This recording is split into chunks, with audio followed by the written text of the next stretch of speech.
So,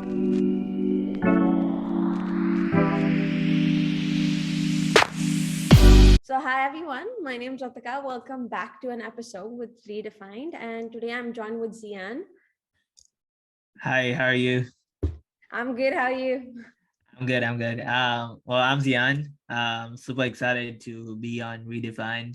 I love all the work Ritika is doing. To start us off, to introduce myself, I'm Zian. I'm a second year student here at the University of British Columbia. I'm also the founder and CEO of a nonprofit I started when I was 15 called For the Menstruator.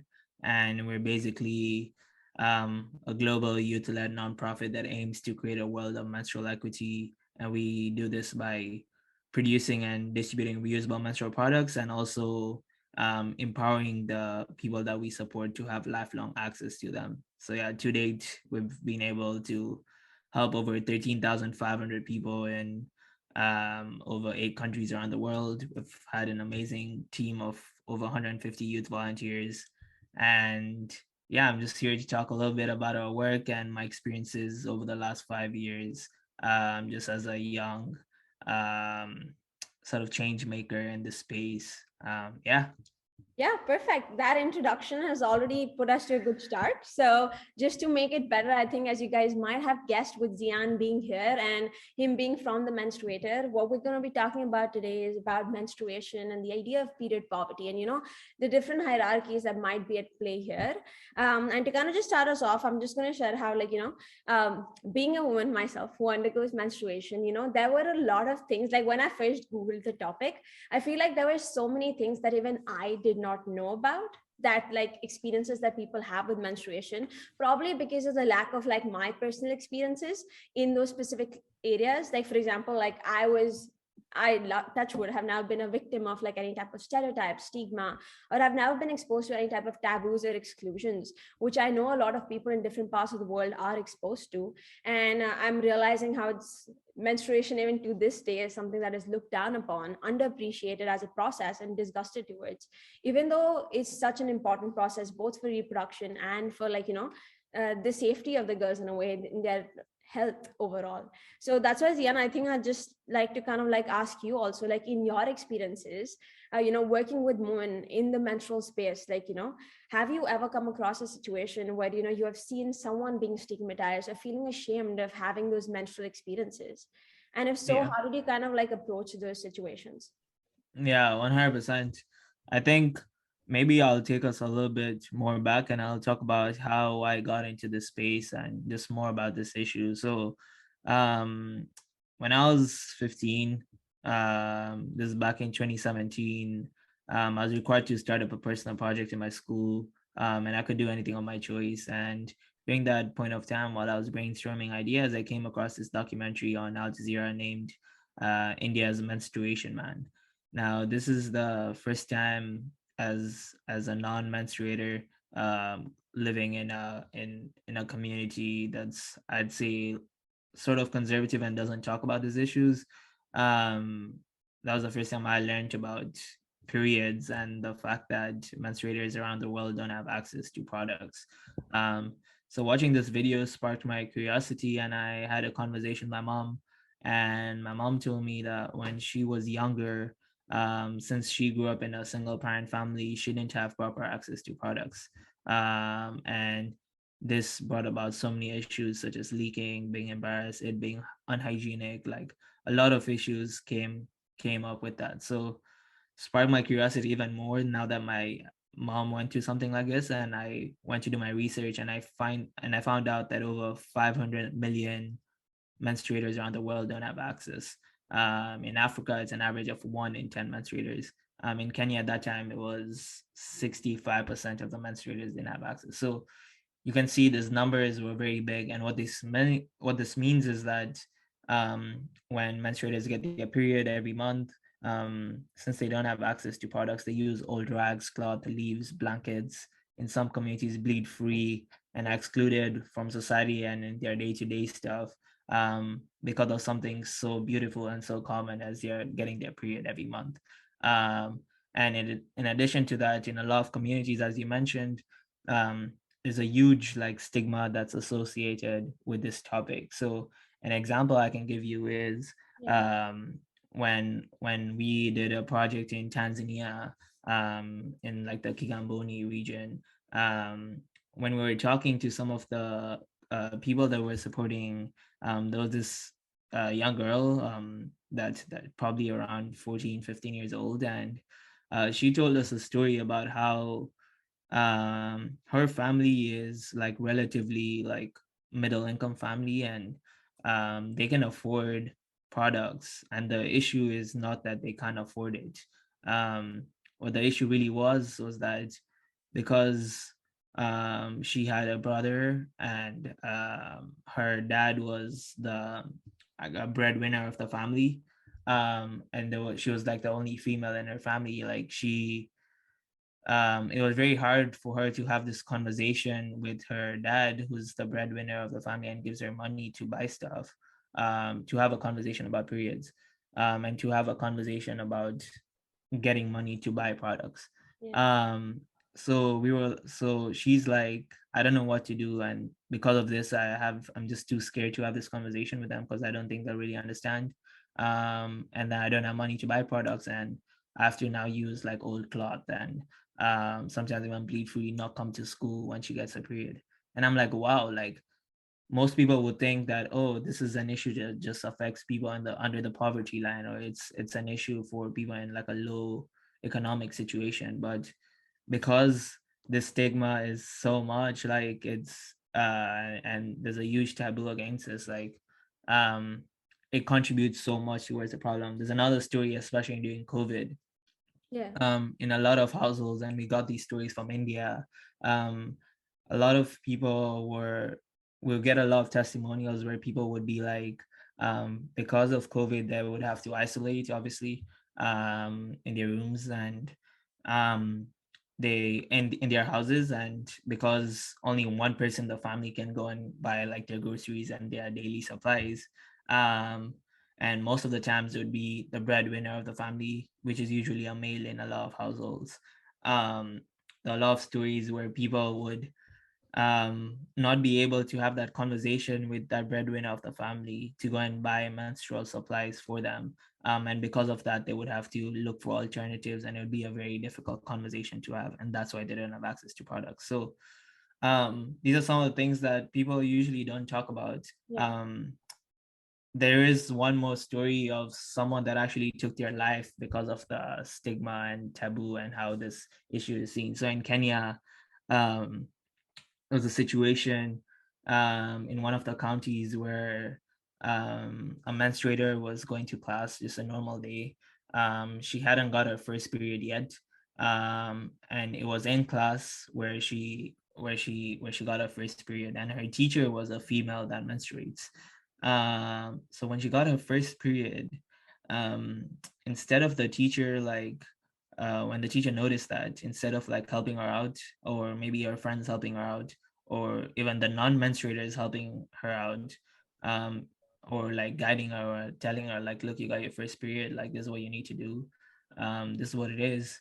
What they did was the female teacher actually made her stand up in front of the whole class and called her dirty, and say that like she's completely like dirty or whatever, and use that term.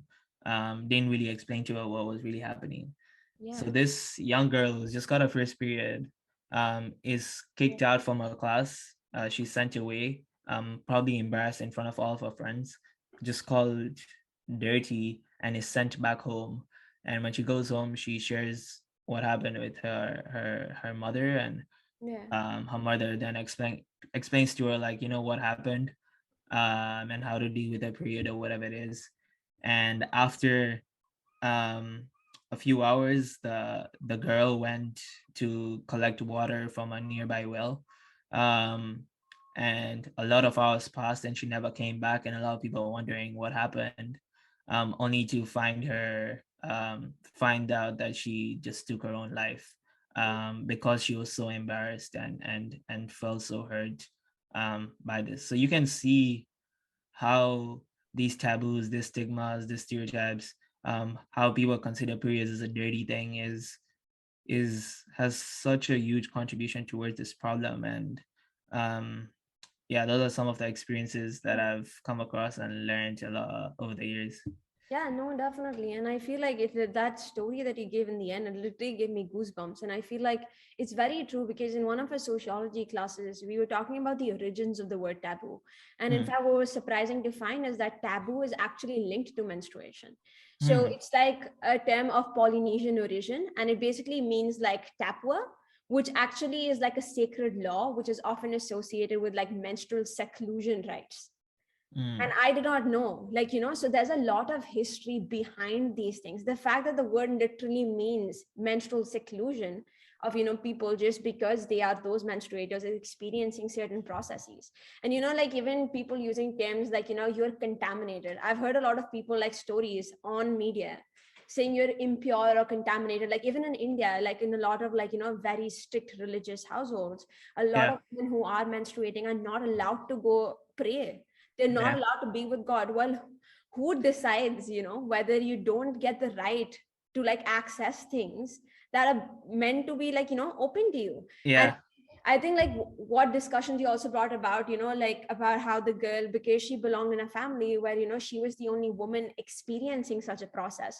I think that kind of also kind of hints to the idea of like, the censorship of menstruation. And this yeah, kind of goes on like to very early ages. Like even when I was in school, whenever we were to have like, menstrual health conversations, we see how in mixed schools, boys and girls were always separated when having those sex education, and what that kind of did at that age was that it solidified that notion in our head that the topic of periods is something that you should not be discussing about openly, and mm, specifically not with men or mm, boys, and yeah, how if you are on your periods, don't let others in your class know about it, otherwise they might look down on you. But it's like, isn't it a process which is in fact allowing you to mature into this beautiful woman, that you grow yeah, to become?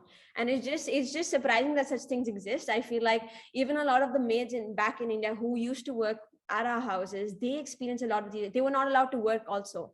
So it's yeah, kind of like all of this plays this vicious cycle to kind of enforce the idea that women are meant to stay at home and mm, not be allowed to go out to work, not pursue their own religion, not be allowed to pursue education. Period poverty stems from that. When women don't yeah, have access to these menstrual products, not only access, but when there's so much of stigma around it, they are discouraged from going to schools because they are afraid that if they leak, people are going to make fun of it, you know? exactly, Yeah, exactly. Yeah, I think you couldn't have said it any better. It's like every single thing, from, as you say, from religion to your culture to school yeah, to how it's portrayed in like media or everywhere else, like there's this notion of, this hush hush, we can't be talking about this, only for women, like, yeah, men shouldn't be involved in this conversation, like, it's, and all of this, like when I started in this space, I thought the only issue was people can't afford products and that is it.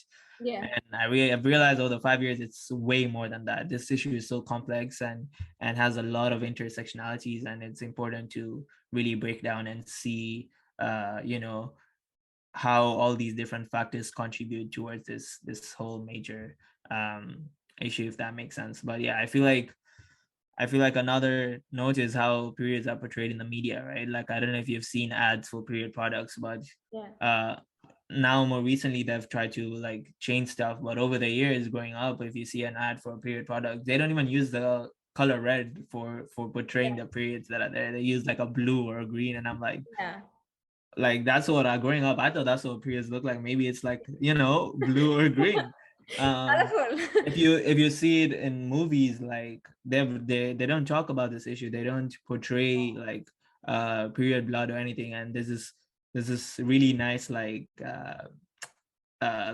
post that was going around by someone that talked about how, you know people are in movies, they portray blood that's associated with death and killing, Yeah. um and that blood, but they don't portray blood that's associated with life, which are periods. And it's so ironic that it's like that, because it should be the other way around, if anything, right? So Yeah. um it's so sad that this periods that are part of the reproductive cycle that ensures that we have life on this planet, is portrayed as something so negative and so bad, and something that we shouldn't talk about. Yeah. Yeah, no, definitely. And I feel like just an example, just building off that, I know in Ireland, very recently, like just like 3 years ago around, they had this ad that was put on like tampons in terms of explaining how tampons are supposed to be used. But Hmm. that ad was taken down just a month in. And they say the main reason behind that was because the ad was banned by like, because there were a lot of complaints from people, like that is the public, because they were like, apparently they said the language used in the ad was very vulgar, and that was on the account of it being overly descriptive, inappropriately expressed, and like, you know, with excessive detail on what like tampons look like, how exactly do they work, blood being shown on those tampons. And that basically shows like, you know, how those societal attitudes are embedded within us. That, and when I say the public complaint, was not just the non-menstruators, it was even the menstruators complaining about Hmm. the issues. And I Hmm. think that is something I find most surprising, is because if you yourself are going through these experiences, why would you want to question, you know, people expressing their experiences about such issues? Because Exactly. I think that kind of goes down to those ideologies which have been embedded within us from early on, like, you know, since we're Exactly. young. You're always taught, like, just for guys, how they're taught not to shed a tear. For girls, Yeah. they're taught not to speak about these issues because Hmm. it makes them like less clean in a way, or Yeah. less normal. And Yeah. it's just like, What I I'm would agnostic right here. Yeah, what I would add is like also, like just referring to that example of that ad and how it was taken down probably by government officials.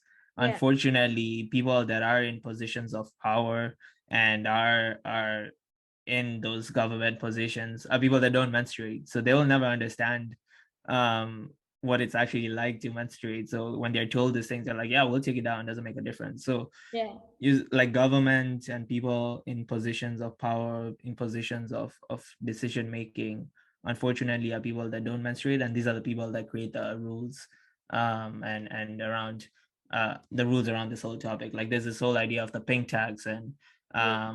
how in most countries around the world there's an added tax on menstrual supplies, but there's no like tax that's, and it's not considered an essential supply, but the most random things like cereal is considered essential supply, so Oh, wow. like I didn't like know that. it's so ironic, like like why is it like Yeah, that, like and unfortunately a lot of people in power are the ones that make these decisions, and these yeah. people are non-menstruators, if that makes sense. Yeah, no, I think that's a very, very important point, is because I think when we talk many times about menstruation or the ideas of period poverty and the stigmas that exist, we tend to forget about representation and how important that is as a factor, whether it be in educational institutions also, like, you know, having accessibility to menstrual products, it should be free, I think.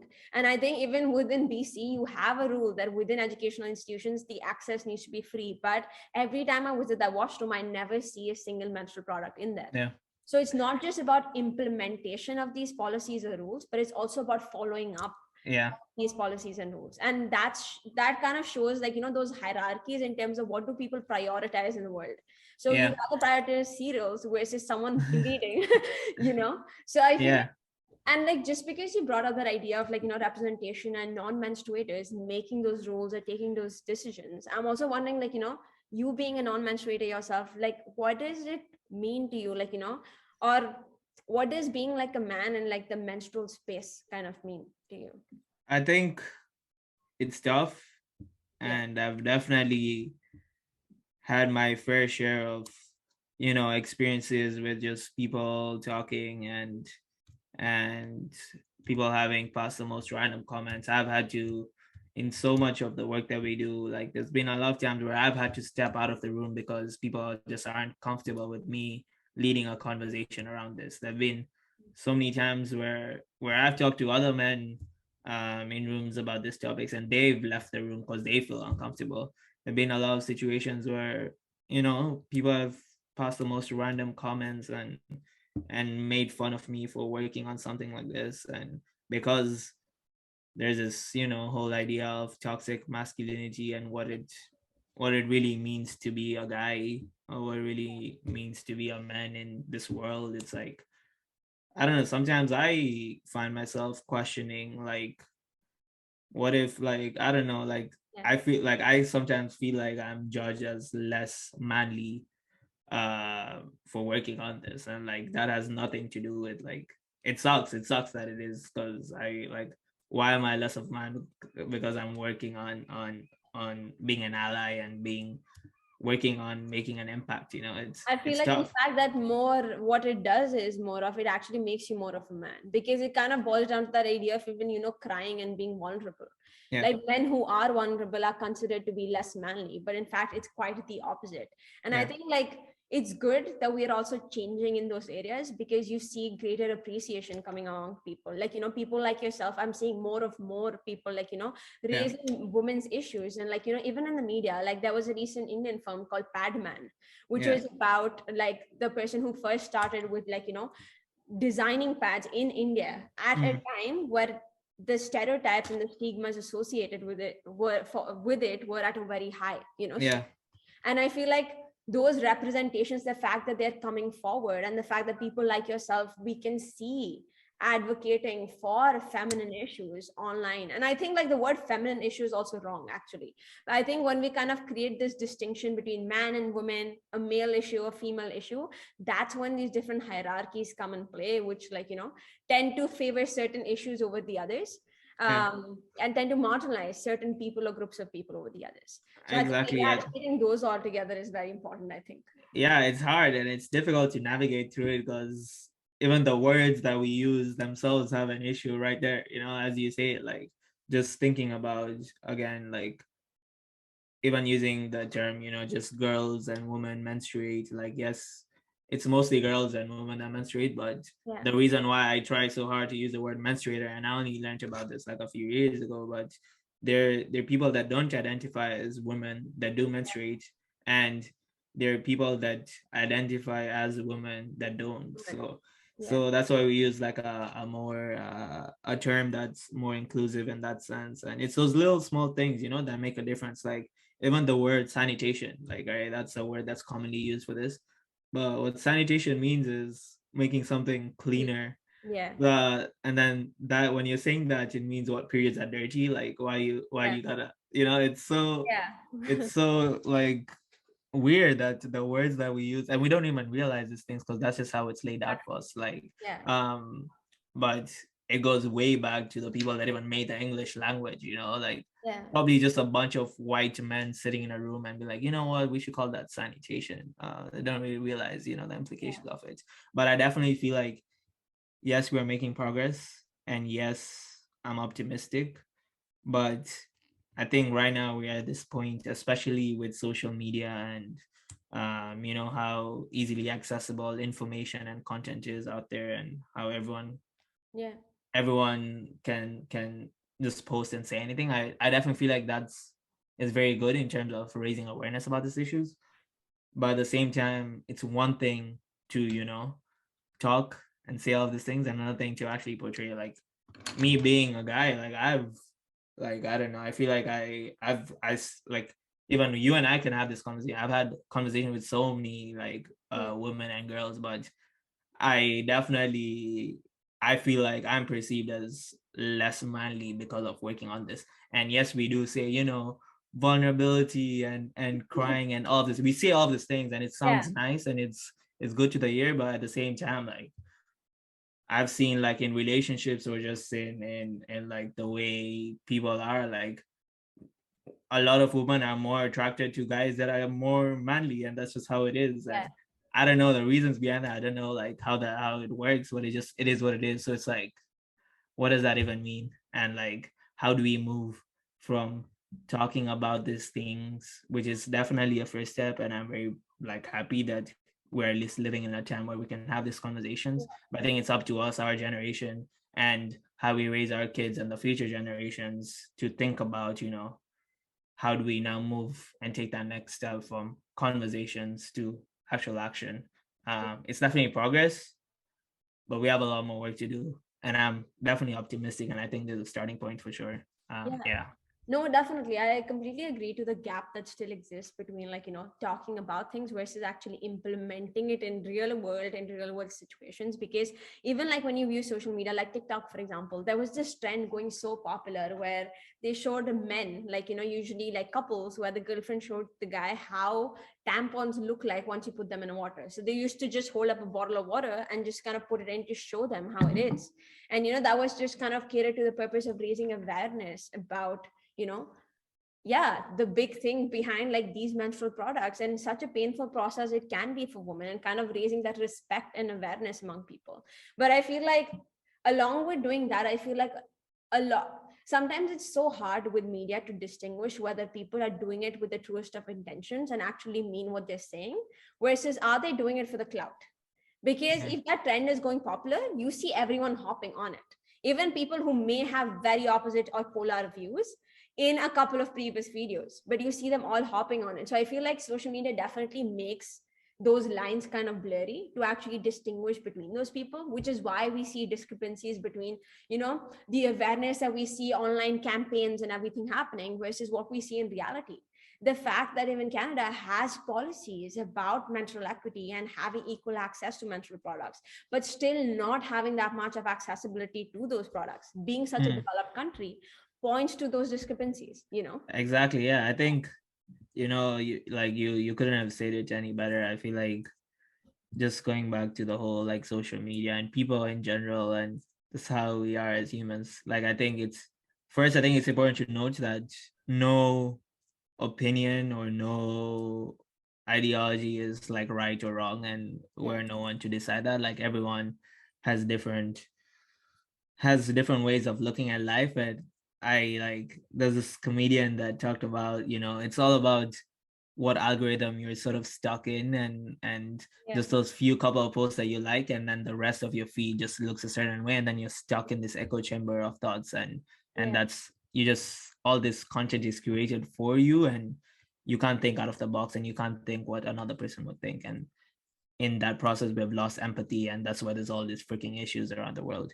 But I would say also, like, yeah, there's a lot of gap. And I think people in general, like, it's weird, like, I know, like, right now you've been working on a lot of projects and distributions, right?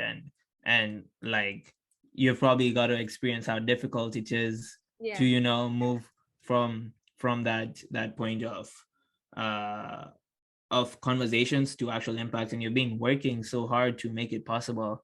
But you have probably noticed, like, a lot of people be like, yeah, amazing work, we love what you're doing, you Yeah. have all of our support. But when it actually comes down to it, for people to put money where their mouth is, for people Yes. to actually support, for people to actually show up and come with you to downtown east side, there's no one wants to come.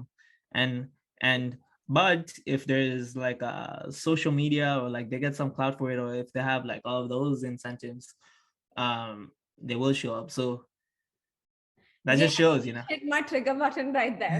yeah, Like, yeah, I noticed this so well because it's like you realize how people, like I'm literally going up to people asking them, would you love to volunteer? Like literally begging in a way that please yeah, come and volunteer. Whereas usually I thought it would be that, if you have an opportunity, people would be more than willing to be a part of it. And yeah. what you realize, a lot of people will be like, oh, I'm really busy, I have got no time. And the next day I see them partying at They're the like beach, and partying I'm at like, the pits. I'm Yeah, like, exactly. wow, that seems really busy. But I guess, like, I think I also came to the conclusion from that was like, everyone has their own, I don't know, struggles in life. Everyone prioritizes certain things in life as opposed to the others. And if they choose to do that, well, good for them. Yeah, And if we don't choose to do that, well, good for us also. And it's yeah.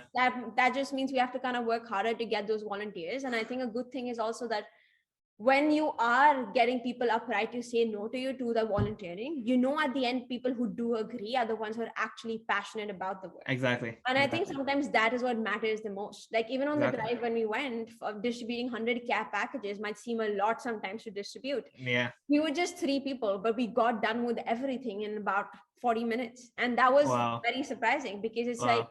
each and every person out there was so passionate about reaching out to these people, so humble. And I think that is what kind of just makes that impact. And you may have realized from those distributions just the reactions of the people that Yeah. that you're supporting, those smiles, those the fact that we're in positions of privilege, and the fact that we're in positions of being able to help someone else, like I think that is mad. That's crazy that we can even do that. Like that's a gift that I feel like people like you and I hope anyone that's listening to this conversation will be inspired to be. But that's a gift that if you do believe in God or someone external, that's a gift that you've given, you know. um so I feel like, Like along, sorry to cut you there, but just a point relating that I feel like sometimes along the way, you may just feel that it is pointless somewhere along the way. I think like especially when you're trying to like, just keep growing and keep improving. And it's just because it's difficult, managing everything. And it's just at some point you're like, does this all even mean something? But I think it's when you actually get down there on the field after you've done all that effort, and when you're actually giving that package over to the people and you see those smiles, I think that just makes up for yeah, everything that you have done. And that is what, like, I got so hooked on those smiles. I was like, I don't want to wait anymore. I want to do the next one. yeah, So obviously that's not practical. You have to kind of, it takes time to raise those funds, go against yeah, these initiatives.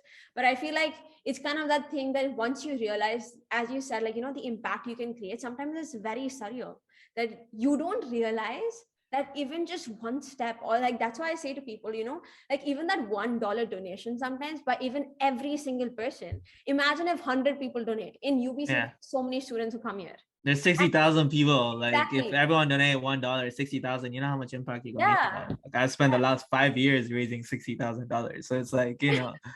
So Yeah, exactly. I agree, and it's, as you say, like nothing.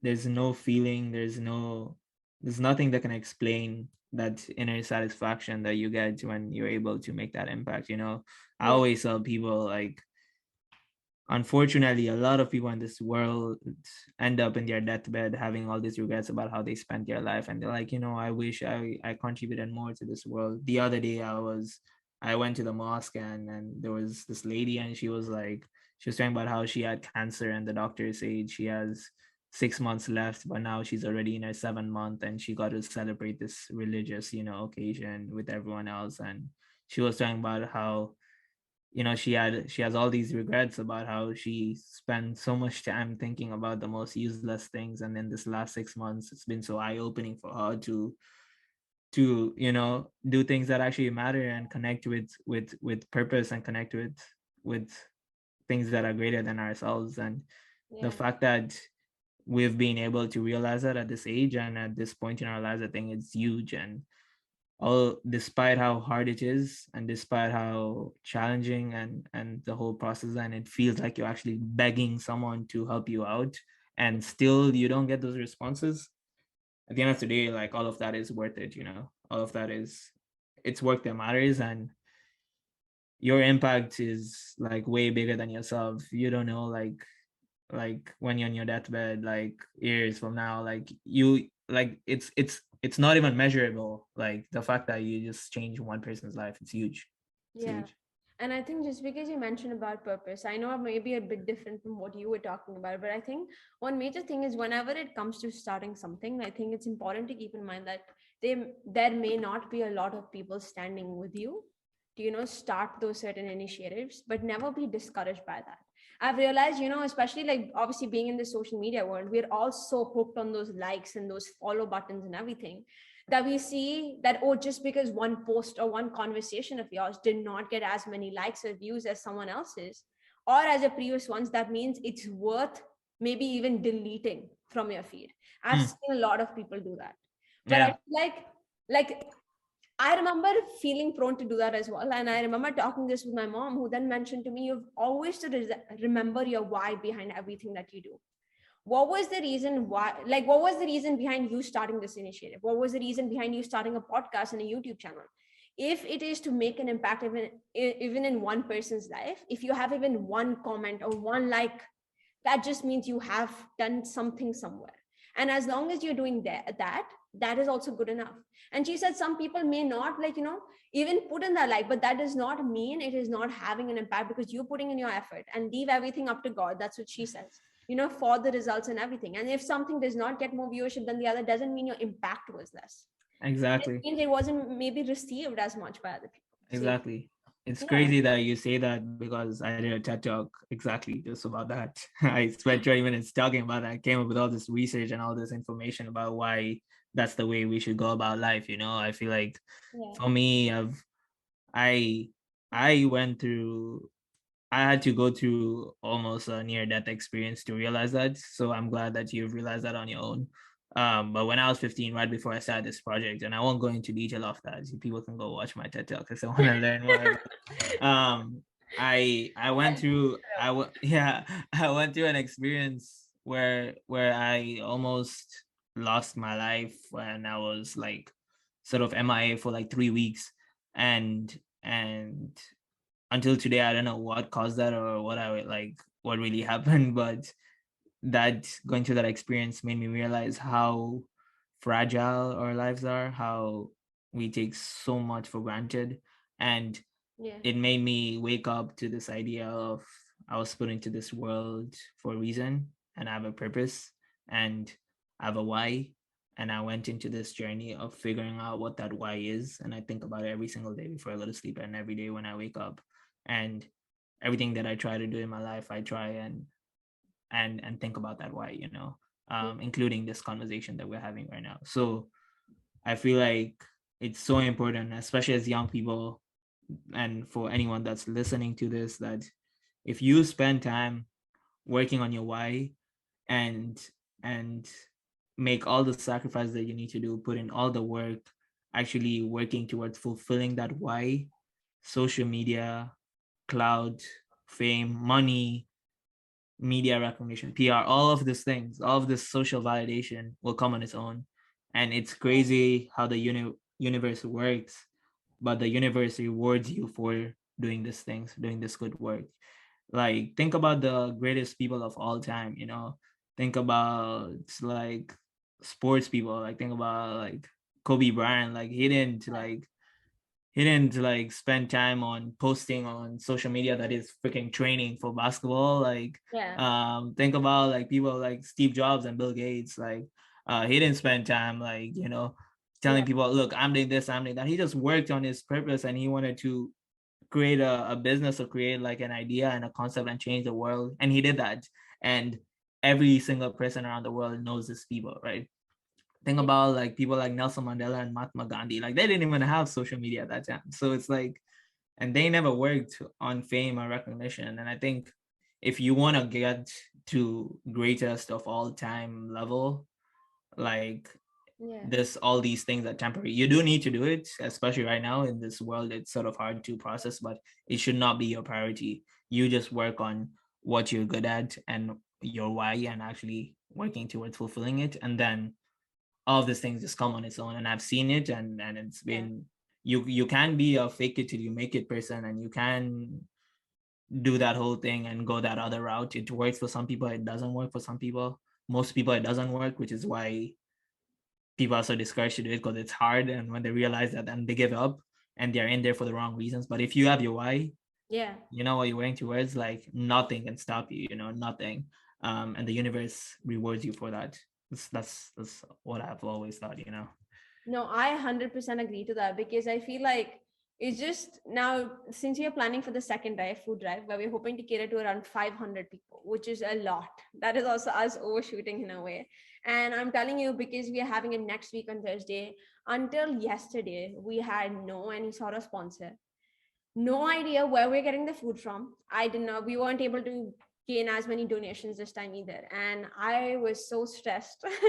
It's because, I mean, like, since our nonprofit is also like at its initial stages, just started, I don't have anyone on our team. It's just me. Yeah, So it's and your like, friends. Yeah, yeah, that can be a lot of pressure sometimes to handle, because, with exams and everything coming around, obviously, it's like, since you are the one who's most passionate about it, you would assume you are the one who will stick around to come yeah, help even during those times, compared to yeah, others who were there with you. And I feel like yeah. at times it can get really difficult, and it might seem, there's no hope, there's no point in doing this. I may be sacrificing, or like, um, my studies in a certain way, but I feel like it's always about also prioritizing what means most Exactly, to you, and exactly. knowing what satisfies you. Because I know at the end of the day, it's not the grades who are going to get me, Yeah, And it's not just about getting me somewhere, it's about that personal satisfaction. And I Yeah. feel like when you're personally satisfied just helping those people, I think just that goodwill work, it has that snowballing effect. You do it for them, Exactly. someone else does it for you, and then God does it for you, you know. Exactly. So it's just Exactly. about that belief and kind of keep going. Like in terms of certain examples you were picking up on, like, you know, the first padman in India, he faced so many issues when he was first starting with his business, as you can imagine. Like this, Yeah.